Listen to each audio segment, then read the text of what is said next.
Ito mismong kanyang sinabi. Kabastusan runs in the family. May teka muna. Di lahat ata, walang sinalba. So ibig sabihin lahat na pamilya Duterte bastos. Yun ang ibig sabihin ni Trillanes. Kung makapagsalita itong si Tonyo, akala mong walang bahong tinatago. Kung pag-uusapan ng kabastusan at walang modo, si dating Senator Antonio Trillanes is above number 1, second to none, and he holds the crown. Rebelde, walang galang. Sa kapwa niyang senador noon, kung inyong matatandaan, si dating Senator Enrile, binastos niya po, kasamahan niya noon sa Senado.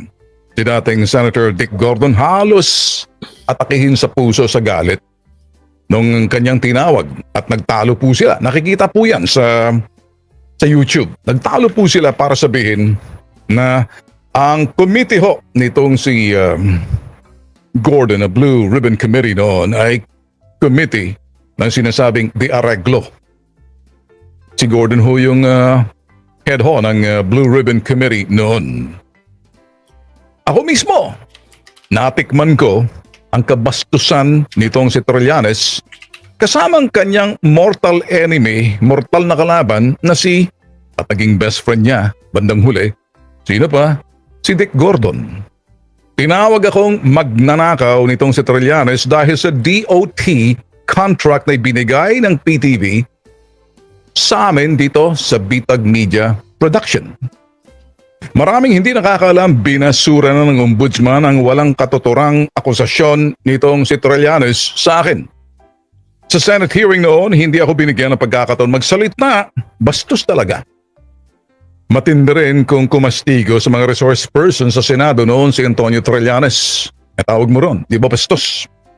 O kasalukuyan, may isa dyan sa Senado na matindi rin kung kumastigo. Ayaw bigyan ng pagkakataon magsalita ang mga resource person. Ang mga resource person, pag inimbitahan nyo sa Senado, abay, pasalitain nyo. Hindi sila mga kriminal, hindi sila sentensyado at hindi sila sinasabing guilty as charged by the court of law. Ang mga resource person, abay, bigyan nyo ng galang, pasalitain nyo, bigyan nyo ng pagkakataon. Kaya nga inimbita resource person para malaman nyo kapag medyo sinabi, huwag ka magsalita. Puputulin ka. Eh, naranasan ko po yan. Kanino? Dapat pala dapat pala mapanood to ng Congress. Dapat pala mapanood to nila Benny Abante, nila Paduano, nila Barbers, nila Dan Fernandez, nila Acop, at yung lahat ng mga nandun sa Quadcom na halos ayaw na nilang pagsalitain yung mga resource person. Antonio Trillanes. Ngayon, eto pong aking mga sinasabi mga boss. Muntikan ko na, marami pong hindi nakakalam na muntikan ko nang hamunin sa parking lot itong si Trillanes.